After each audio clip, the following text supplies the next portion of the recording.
I was okay with looking like a fool in front of a bunch of guys who were way more skilled than me, way more fit than me. They had the skills that I wanted to develop, and I just didn't let that stop me. I was okay with being the slowest one there, because not only could I not pass the swim, I couldn't pass the pull-ups, I couldn't pass the run, I couldn't pass any of that stuff. I guess I had to put my pride aside and realize that, all right, I'm the low man on the totem pole, and the only way for me to get to where I want or where I need to get to is for me to walk into this environment and be around people who have the skills and the mindset and the things that I want.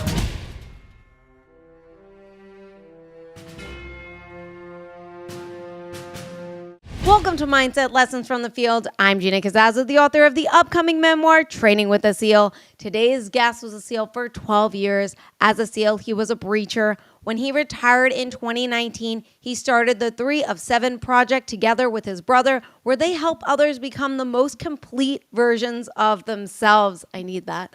He is an ultra runner by day, an entrepreneur by night. Ladies and gentlemen, I am so excited for this guest. Without further introduction, Chadd Wright. Chadd, thank you so much for being on the podcast. It's my pleasure, Gina. Yeah, and I'm a listener to the show. I listened to the episode you did with David and also with his father, Mike. I'm just so thankful for what you're doing with this platform and the energy that you bring and the great questions that you ask. You're doing wonderful things, and I'm happy and thankful to be a part of it today. Thank you so much. I really appreciate that. I have listened to a lot of yours. I've been following you for a number of years, actually. And I get very inspired by you. I love a lot of the stuff that you say. I find it really helps motivate me. So I want to just dive right in. I want to talk about the beginning of when you decided you want to become a SEAL. You were in construction and it just wasn't for you. You were just like, I want something more out of life. And, you decided, let me go be a SEAL, which I think is really amazing. And, the thing though, you failed the physical test dozens of times and you just kept going back week after week after week for 4 months. And I want to know, how do you mentally stay locked in? And how do you channel, maybe frustration was coming in? I don't know, maybe it wasn't, but how do you turn that into perseverance instead of letting it hold you back? Yeah, that's a great question. Well, I think that when I decided to pursue this journey and do this thing that, was the biggest thing and supposed to be the hardest thing that I could possibly endeavor to do, I think I was okay with the fact that I wasn't good enough to go and do that thing. I knew that about myself. I knew I couldn't swim. I couldn't swim a single lap in the swimming pool. I was okay with that. I had accepted that from the moment I decided this is the path that I wanted to take, or at least try to take in my life. I knew that in order for me to become better, I was going to have to walk into an environment and be around people who were a lot better than I was. That's a really hard step to take, because I'll never forget when I first went to take that PST. I'll never forget walking into the Cobb Aquatic Center to take a swimming test. That's part of the test, is a 500-meter swim, knowing that I couldn't swim.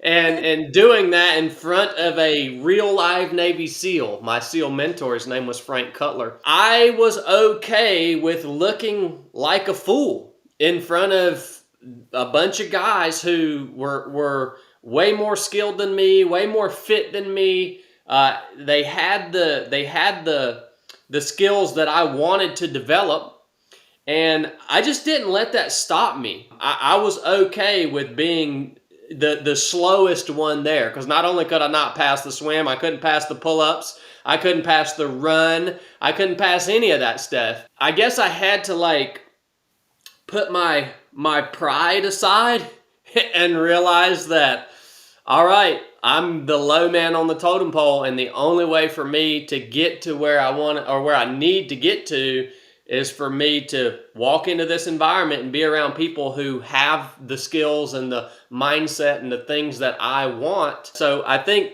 just having humility in the very beginning helped me tremendously to keep showing up week after week, even though I knew I was going to fail. I knew I wasn't good enough, but I knew that this was the only path to getting better, was to be around these people who were better than me. I try to even apply that, well, I do apply that same mindset I have throughout my life. It's even today, if your business is the same size as my business, I don't want to talk about business with you. Like, if you can run the same pace that I run, like, I don't want to go run with you. I want to go run with people who are faster than me. I want to talk business with people who, I walk into a meeting with them and they've done so much more than me that I feel like a fool, in their presence and talking about this specific, whether it's business or fitness or whatever.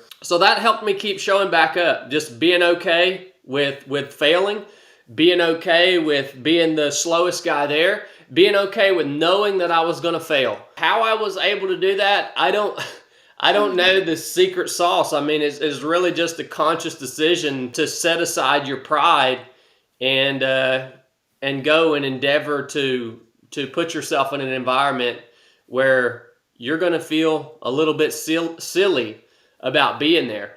And then over time, you begin to feel like you belong, right? Because you begin to pick up those skills. You begin to build relationships. You over time, everything takes time, and you just start to feel like, okay, I belong here, and you start to make progress little by little by little, and that's really the only way to level up and in anything. And if you're super prideful and you say, I don't want to be around people who are better than me because I don't want to feel less than them, you're never really going to grow, And I think that was the key for me in those early years, showing up to take that PST and failing over and over again. The biggest thing I learned from what you just said is the importance of being vulnerable and how that plays a part in being resilient. Because that's essentially, to be able to go there knowing that you're not good enough, knowing that you're not gonna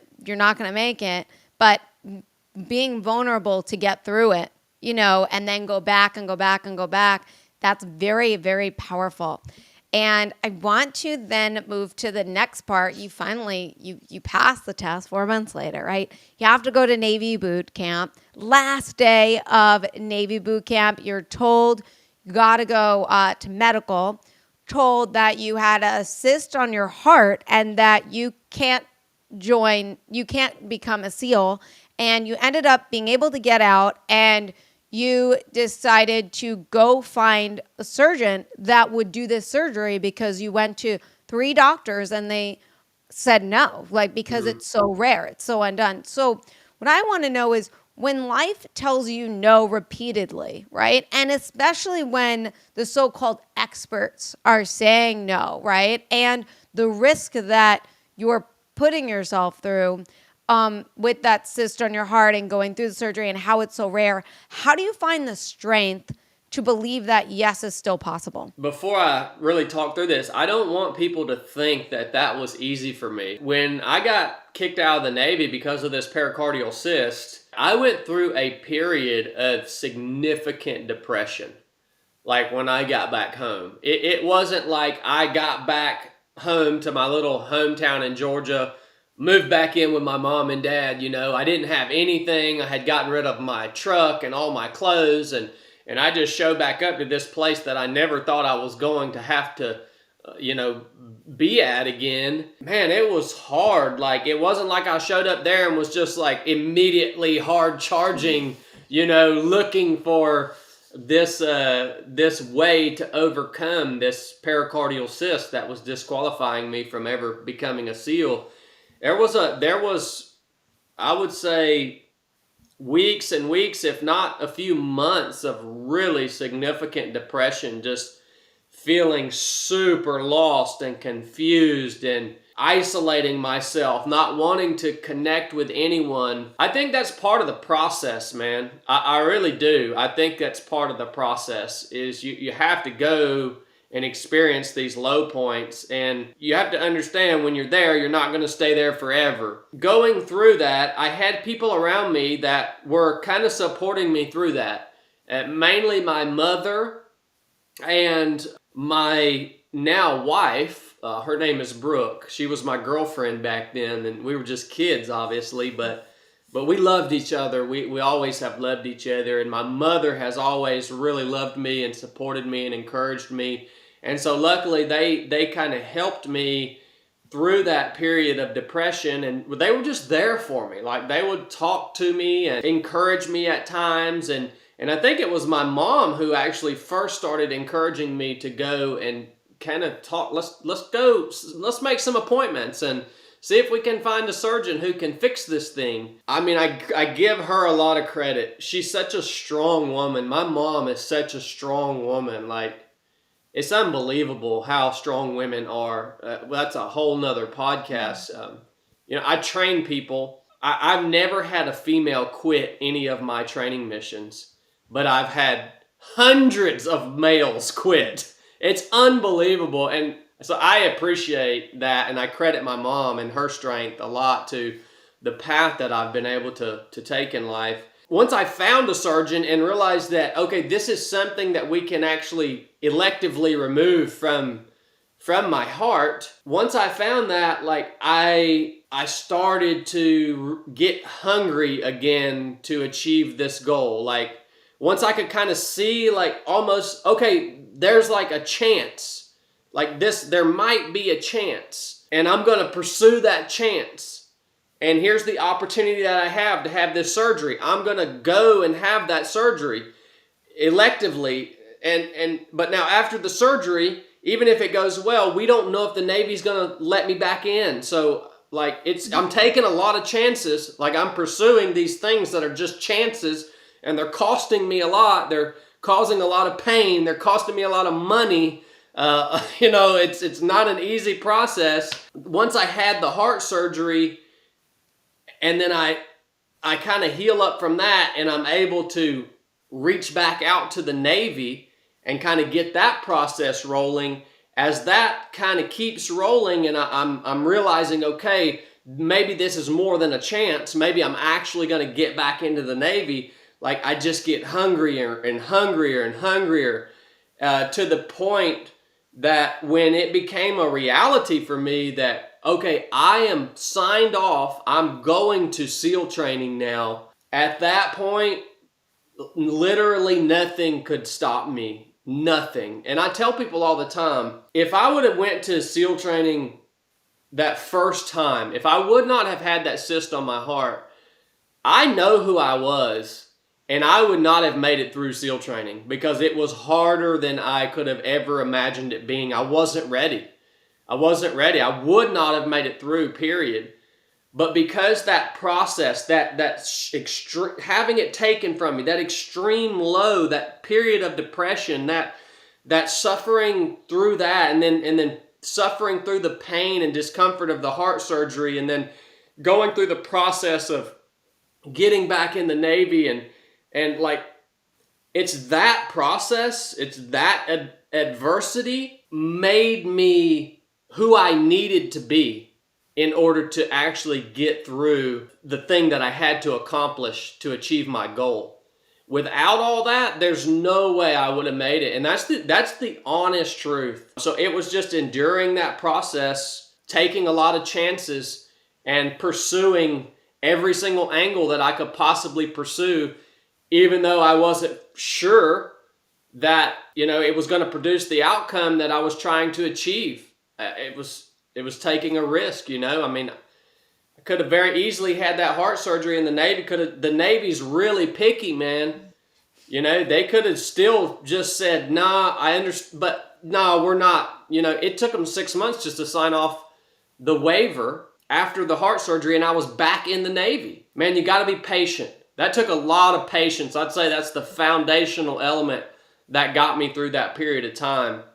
is just being patient with that process and not giving up and taking risk and taking chances and pursuing every single angle that I could possibly find to pursue to find a way over this daggone mountain that had been placed in front of me, you know? Yeah, and I want to talk when well, you said something that I need to know for my own curiosity before I go into the next part of my question, but you mentioned coach many people.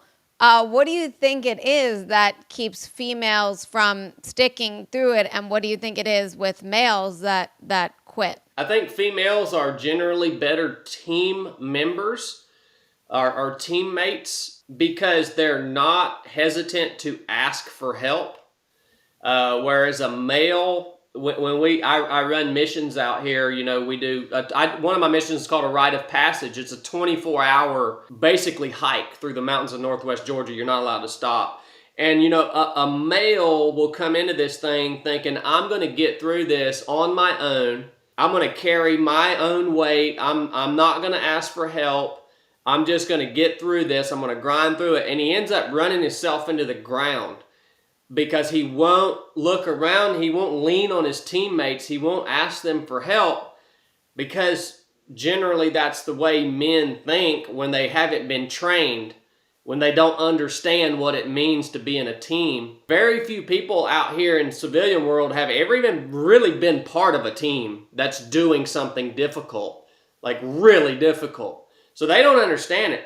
But a female, she will not only help the person beside her, but if she needs help, she's more likely to ask for help.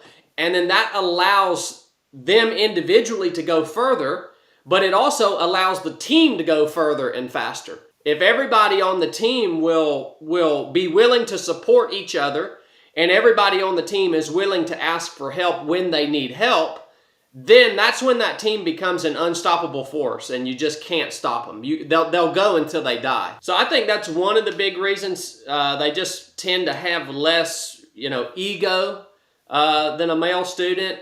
And then I also just think there's something about how God made a female's mind. A female's mind is different than a male. A female's mind is just somehow inherently more trained than a man's mind. You know, females mature faster. I think that's a fact. But even at adulthood, even me as a male, I had to go through a lot of repetitions to kind of callous my mind or train my mind. Traditionally, I see females being able to endure more adversity in terms of physical pain than a male can. And it's just something about the makeup of the way that they think. I can't explain it. I'm sure there's some science out there behind it. No, and nobody wants to touch these topics either, man, because nobody wants to draw a line between male and female. We want to act like we're all the same. We're not the same, man. Females have some tremendous strengths that males don't have, and males have some strengths that females don't have. We each have our own unique way that we contribute to the family, to the business, to the team, whatever it is. And we should be talking about these and identifying them so that we can, the point is to move the team, not the individual, it's to move the team, you know? Mm-hmm. So I'm glad you asked that question. It's something that I'm really passionate about. And I wish I had the opportunity to train more females. I mean, my students are only maybe 20, not even probably, maybe 20% max females that I get. And maybe it's just because I'm a big, scary looking bearded guy. But. No, I had to ask that question because it does bother me a lot when people want to, as a female, want to make me equal to a man or compare that we're the same when we're not. And I think that if there is any females listening and they want to join Chadd in this program, I will join you as well. And maybe we could do like a female thing or something like that, because that does sound extremely challenging. It's something that I know I'm going to struggle with, but I know that the end is going to be so rewarding. And what I want to ask you, going through BUD/S, you know, because of the swim, you know, doggy paddle was the best you had until the military. Phase 2 is so demanding with that swim. Like, how did you prepare for that?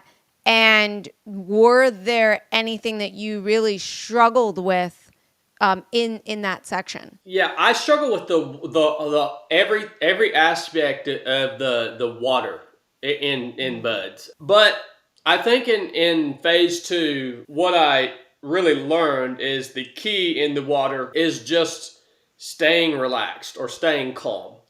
And once I realized that that was the key, no matter what was happening, that I just had to calm my mind down, like intentionally, like self-talk, right?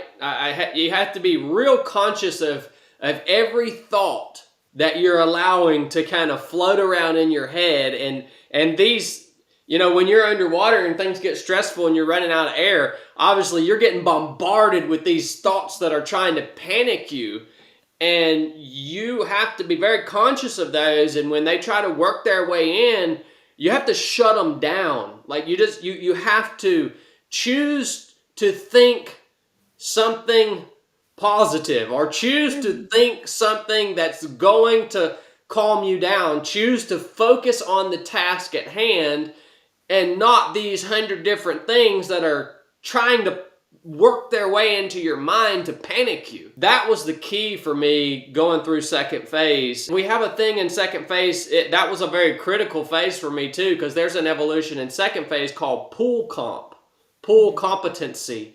And a lot of guys get dropped from training. It's kind of the last filter in SEAL training where you can get performance dropped, and it's basically up to the instructor. It's a really vague test. That was probably one of the most stressful times in all of BUDS for me, was pool comp, because you only get 3 tries at it. And so you get 2 tries on a Friday. And on Friday, I got my 2 tries and I failed both times. And then you get the weekend, and then you get to come back on Monday and try to take it one more time. And I passed on my last try on Monday. So water was a struggle for me. Cold water, I still hate cold water to this day. And again, it's being hyper aware of your self-talk. If you're not underwater, the best way to combat that negative self-talk is speaking something out loud that is positive in nature. I talk to myself all the time when things get hard, and I do that because I believe the spoken word is very, very powerful, and it's a great way to combat that negative self-talk. I learned most of those skills and how important those things are in SEAL training, and specifically second phase, because it was probably the hardest phase for me to endure. Let's talk about calm and being calm, and how did you really, because I want to know how you did it. Not only stayed calm, but not got so much in your head when the pressure's on. Like when I know from school, you had these big tests that you had to take, and there was so much pressure that, we put on ourselves. You had this was your last shot. And it's I get that you practiced like crazy, but how do you mentally prepare yourself from failing twice? The best way to stay calm, or the best way to mentally prepare yourself, is to not think ahead and not think behind. The best way, if you're in that moment, okay, it's your last chance to do this thing. Well, you need to be focused.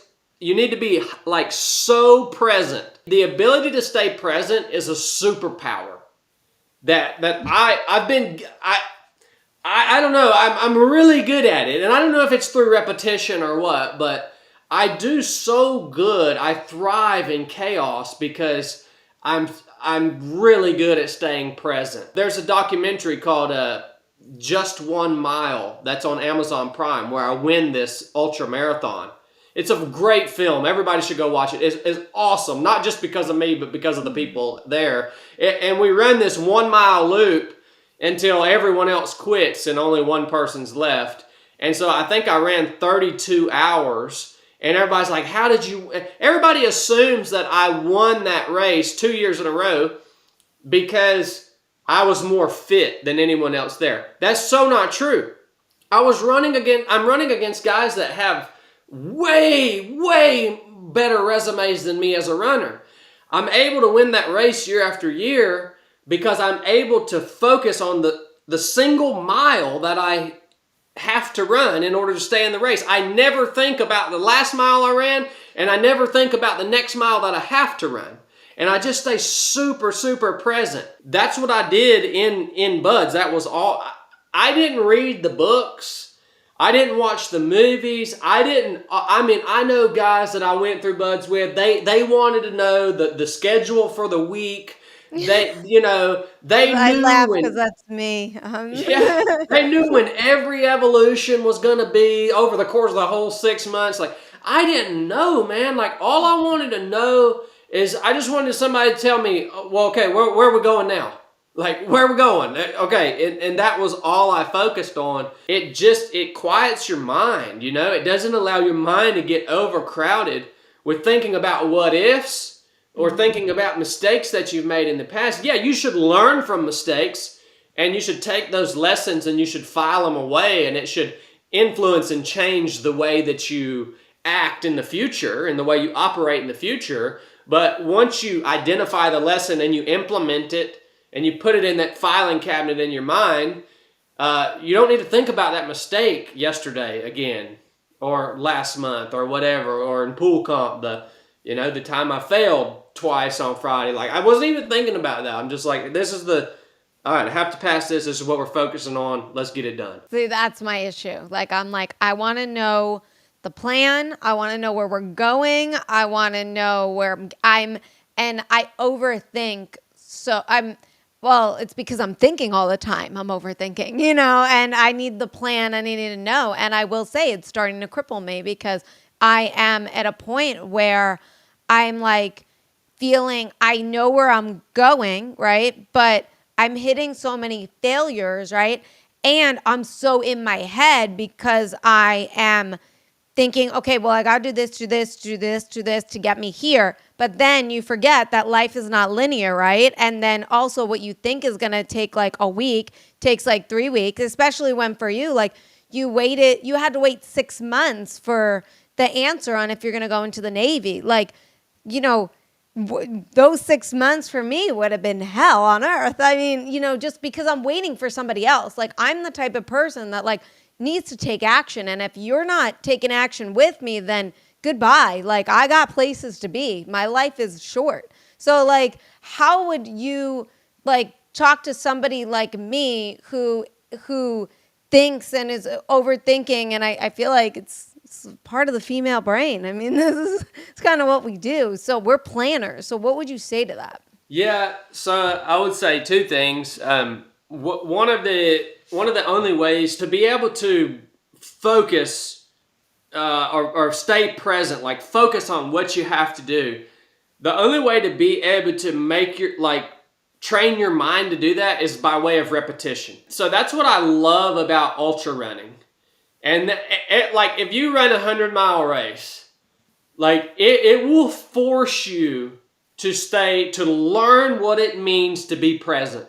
There's going to be a moment in that 100-mile race where you come to the realization, if I don't stop thinking ahead, like you're at 40 miles and your legs hurt and your body hurts so bad and you've been running for 10 straight hours and you've got 60 miles left to go, like you're going to come to a moment where you realize, if I don't stop thinking ahead, I'm not going to make it. And you have no other choice. And you just I literally verbally tell myself, like, when I catch my mind starting to drift ahead, I just verbally say, nope, stay present. Stay present. I talk to myself. And so those repetitions, putting yourself in these situations and in these environments intentionally, that they're going to get way harder than you want it to get. There's going to be a point where you don't want to do said activity anymore. That's the point you're trying to get to when you train. Because it's everything after that that's forcing your mind to grow and you to grow, and it's forcing you to change and become someone who you're not. Now, the more you do these things, the harder it is to get to that point. I had to do a race last year. I did a race that was 250 miles. And that's what it took to get me to that point. Like, a 100-mile race doesn't do that for me anymore. I could just go out and run it and win it. I had to go run a 250-mile race, and I got to a point at 150 miles, and I said, I got to run another 100 miles? And that was that point where I had to say, all right, I've got to practice being present here, or I'm not going to make it. So repetition is one way to learn how to reel your mind in and force yourself to live in the moment. And with enough repetitions, it becomes your default. Another thing that I would say is somebody does have to be thinking ahead in business and in real life. You have to hire somebody for that. Because for me, in my business, I'm the person that shows up and does the speaking engagement, right? In front of 5,000 people.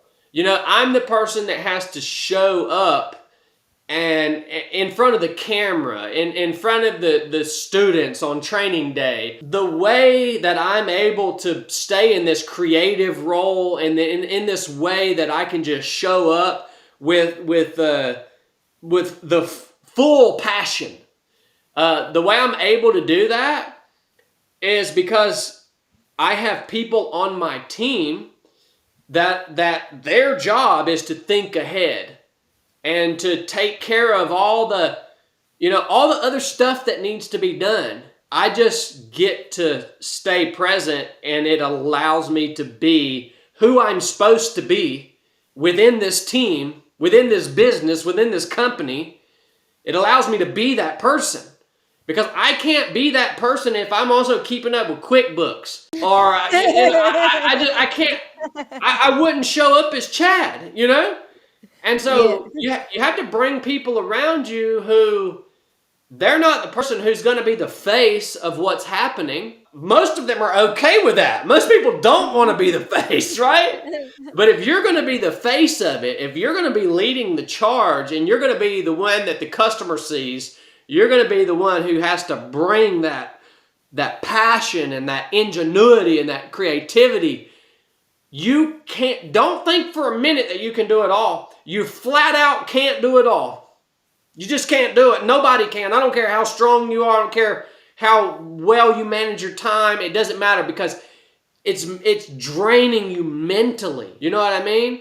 But if you got someone on your team, Gina, that's like, no, you just show up and speak. You just write. You just be creative. You just, look, that's your job. I'm going to worry about taxes. I'm going to worry about the paperwork. I'm going to worry about passwords and all this crap, That's what you're trying to work toward. That's where I'm at today.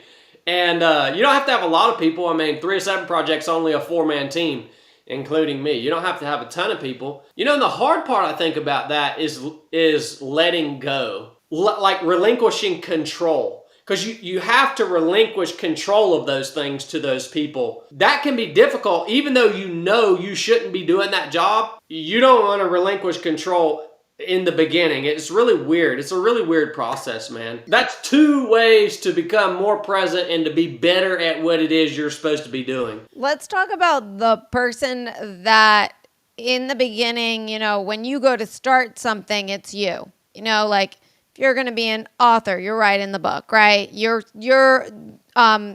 thinking about your business, you're starting it, right? And sometimes we don't have the funds to have a certain team player, right?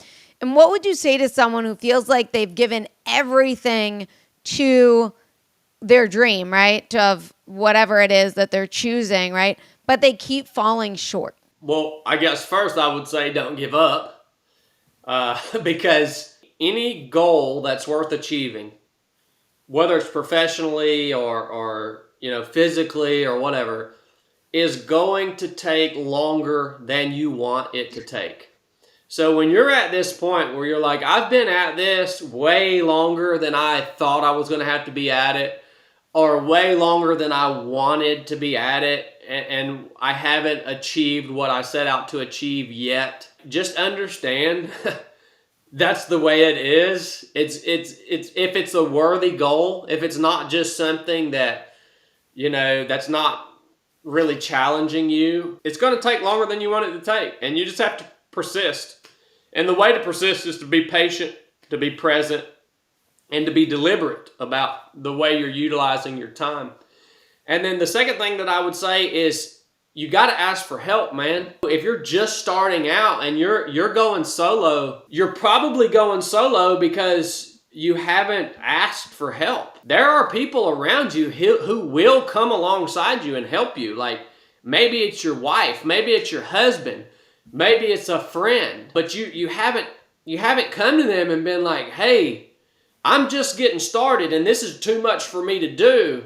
Will you help me? And a lot of times those people come alongside you and help you just because they love you. If that person doesn't exist, it might cost you something to get the help that you need. For me, I knew starting 3-7 Project, I knew I couldn't do it all. I reached out to my little brother and I said, hey man, I need you to be the person who runs this business.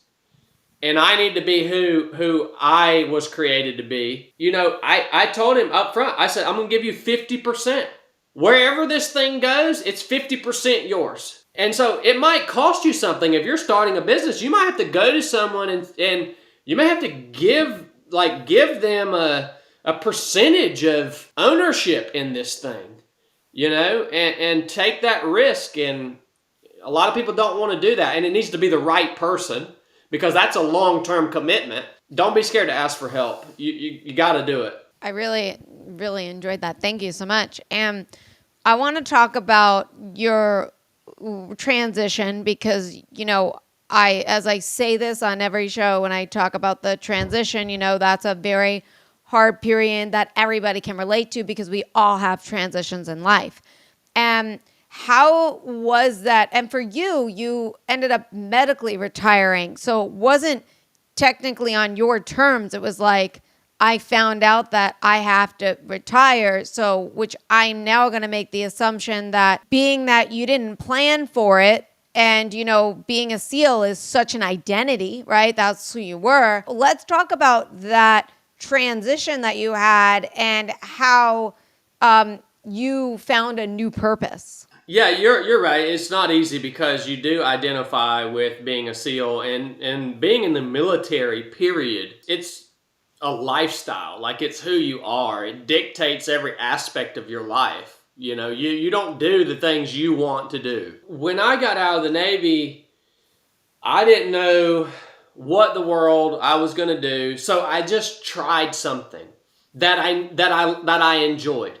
And I enjoyed cutting grass. All right. So I just picked something that, hey, I like cutting grass. I like being able to go out and take something that's all looking nasty and like clean it all up and make it look beautiful. And it's rewarding to me. It's relaxing to me.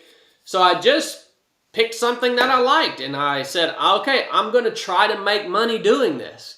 And I went out and bought a little trailer and a zero-turn lawnmower. It was a very small investment, like $4,500. I didn't have any money either. I financed it. I financed the trailer and the lawnmower. Everything's going to cost you something, man. So that's what I did. I just picked something that I liked.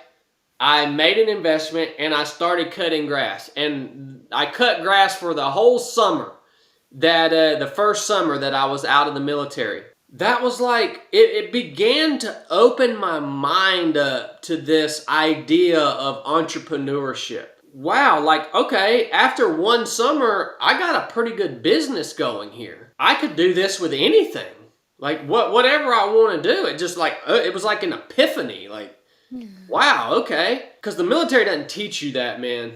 To be honest with you, the military stifles the entrepreneurial spirit. I'll be honest with you. The military doesn't want guys to know what they're capable of on the outside because that's the way the military protects their investment. I remember meeting with my command master chief when I was getting out of the Navy, and he like mockingly said to me like, oh yeah, what do you think you're going to do without the Navy? But that's how they protect their investment. So this was something I had to learn. And I was ultra running at the same time and doing pretty well while I have my little grass cutting business. And a really successful entrepreneur reached out to me and asked if I would coach him in ultra running. And his name was Jesse Itzler. He's very, very successful entrepreneur. One of the best in our generation, I believe. I did not even know that people paid people to coach them. I just was like, well, here's this guy that wants to become a better runner, and he seems like a cool dude, and he's accomplished a lot. So yeah, I responded to him. I said, yeah, I'll fly out to your house in Connecticut, and we'll spend a weekend. I'll coach you, right? I went out there, spent the weekend with Jesse. He was stuck at like 30 miles. He couldn't run past 30 miles. We went out on one of the days I was with him, and we ran 50 miles together. And it's just because I taught him about the power of the spoken word, not giving your pain a voice. Like, don't complain. Yeah, your legs hurt. I don't care. If I ask you how you're doing, you can only respond with I feel outstanding. Like really simple principles. And he was able to go from 30 miles to 50 miles, and he could have kept going. So Jesse and I became friends, and then he became a mentor to me. And mentors are very, very important, especially in a transition process. By the way, they're not going to fall into your lap, man. How do you find a good mentor? It takes work. You got to be out there doing cool stuff. For me, it was ultra running. You've got to be making the investment, challenging yourself, because that's going to put you in environments where these mentors exist. He became my mentor in entrepreneurship, just basically continued to fuel that fire in me. When I saw the simple things that I could teach Jesse, which by the way is a multi-hundreds of millions of dollars entrepreneur, but he didn't know about these simple tactics, techniques, and procedures, mindset stuff that I knew about. Like when I learned how valuable that stuff was, and he's the one that showed me, he's like, dude, the things that you taught me have now changed the trajectory of my life. And I'm like, I thought everybody knew this stuff. He was like, no, man, you got to teach other people this stuff. And that's kind of where 307 Project, the idea of 307 Project came about. The 3 stands for body, soul, and spirit, or body, mind, and spirit.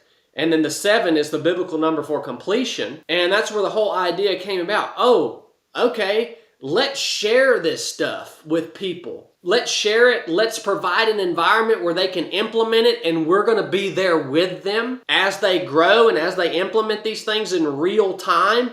And let's help them experience how much further they can actually go and how much more they can actually achieve than they ever thought they could. That's where it came from. Now, my buddy Jesse, he took me out on a podcast tour because we're becoming really good friends. He says, Chadd, I'm going to take you out to LA. He says, if you want to go, you come on with me. He said, but if you do this, your life is never going to be the same. I said, all right, let's do it. So we fly out to LA on a private jet. He takes me to all these guys that have these massive podcasts. Rich Roll, Lewis Howes. He's introducing me to all these massive platforms. And he's like ushering me in. He's putting word in for me. Like, hey, Rich Roll, you need to have this guy on your podcast. Like, there was no way for me to get on Rich Roll's podcast. You know, without Jesse, without that friendship, without him as my mentor. And so I went and did these shows. Everything just blew up. It just blew up, man. And it's because of that relationship with Jesse. And also my willingness to go on these shows and to put myself out there. Because now that's another thing. When you come from a community like the SEAL teams, and then you choose to get out and pursue what I have pursued in the public space, there are a large number of people from that old community that will hate you. They hate you. I mean, the people that say the ugliest things about me are people from the SEAL teams. And I kind of understand it, but I can't comprehend it, man. I'm just trying to do what I do to help other people. Like, I want other people to have the tools to go further and to enjoy life and to get through hard times, right? That's been hard to overcome. It's been hard to overcome that. And but it's part of the game, man. Like, again, nothing in life is just easy and smooth, and the bigger you want to get and the further you want to go, the more adversity that you're going to experience in your own situation and outside of your own situation. And so that was kind of my transition. Mentors were very important. The willingness to go and share what I have to offer was very important. Utilizing other people's platforms when I didn't have a platform, that was very important. That's all hard work, man. It's all hard work, you know, and it costs you money too. Like, people just, I guess, aren't willing to do it. I don't know. Gotta ask this question because I was listening to you talk about, I'm butchering this story, but it was something along the lines of like, where you were you connect to nature a lot. And you mentioned that you draw a lot from the law, like from your lessons and laws of nature or something, and how they also shape you, and you use those lessons and those laws. So what are some stuff from nature? Because it reminded me of the book Secret Life of Plants. And my teacher said to me, he's like, you need to go and learn to talk to the trees. And I'm like, trying. And I'm like getting out there. And I'm just like, what? So I need to know just from my own self. Yeah. I mean, I do. I spend so much time in the woods, and I love getting as remote as possible. And you know, that's what David and I are doing a 1,000-mile kayaking race next year in the Yukon Territory in Alaska, which is the last frontier. And man, that's a whole nother podcast. Maybe we can all get together afterwards. But one of the things that you can learn from nature, and if you ever come and do my course called The Rite of Passage, where we do the 24 hours on your feet, moving through the mountains of Northwest Georgia, what you're going to realize is one of the laws of nature is the nighttime. It's the coldest and the darkest right before the sun rises. And you really experience that when you're out there for 24 straight hours. You get to this time, you know, 3:30, 4 in the morning, and it just gets cold and it's pitch dark, and you are more exhausted than you have been for any other time before that, right? And so you're the most exhausted. It's the coldest. It's the darkest. You don't ever think it's going to end. And then, if you will just endure, the sun rises. And when the sun rises, it gives you a whole new life, like a whole new energy. It's like it's a new day. And you're like, well, I could keep going. Well, just 2 hours ago, you didn't think you could take another step. And now the sun has risen, and you could keep going. I just think it's a great thing to take away from nature, because I believe that also applies to in real life, and especially in business. A lot of people, they quit in those coldest and darkest and hardest times when they've been going for so long and they're exhausted, and they look around them and they can't see any light at the end of the tunnel, and they just say, okay, this is it. I'm out. But if they would have just continued to press forward for just a short while longer, the sun would have risen, something would have changed, and they would have experienced the breakthrough that they had been waiting for so long. But they quit right on the cusp of that. That's just a great lesson that we take away from what we experience when we're outside doing hard things. And I think it translates into our life. I know it has into mine on so many occasions. Now, for our final question of the show, what do you have for us that we could do on a daily to help build our resilience, build our grit, so we can find that courage to step into the uncomfortable? Yeah, that's a great question. The foundational thing that has kept me going, especially over the course of the last decade. I've been through a lot in the last decade. A lot of stuff that was way harder than SEAL training, just real life stuff. What keeps me going now, the foundational element is hope. So if you don't have hope, seek hope first. All right? And I have found hope in the gospel of Jesus Christ. Hope in who that gospel says I am, that I'm a son of God, that I'm forgiven, that I'm justified by the blood of Christ and by faith in Christ. I've found hope that the world is not always going to be the way it is now. It's going to be restored.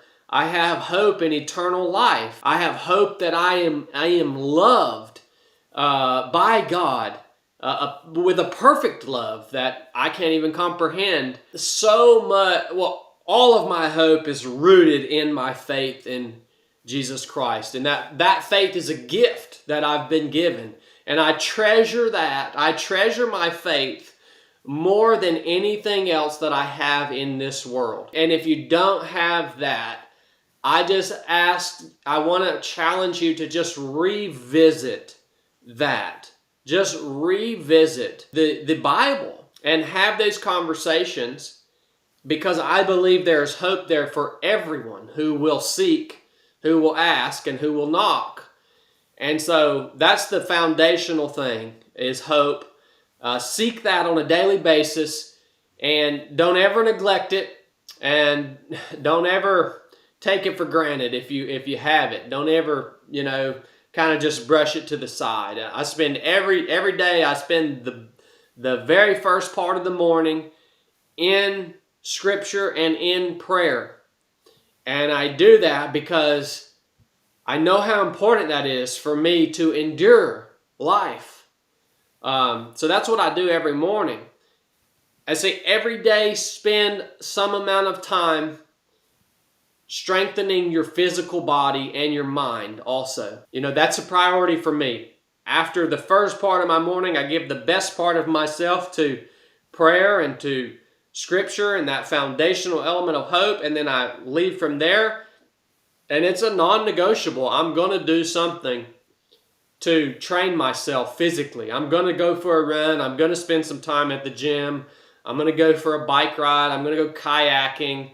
Something like that. Every single day, it's a non-negotiable. It doesn't always have to be super hard, but just do something to sweat every day at least. Yeah, that's kind of how I live my life. And when I'm done with that, then I'm prepared to enter into work and enter in with my team and grow there. You know what I mean? Definitely. Yeah. That's how I live. Thank you. Thank you so much for being on this show. You were amazing. And I can't say thank you enough. So thanks. It's my pleasure, Gina. I'm really thankful for the opportunity. And for everyone that's listening, please like, share, comment, subscribe, become a Substack member, and subscribe to that, because you get free chapters from the book. You get chapters from the podcast. It's completely free. There's no cost. So go on over to that and elevate your life, your mindset, and I'll see you guys all next week. Thank you.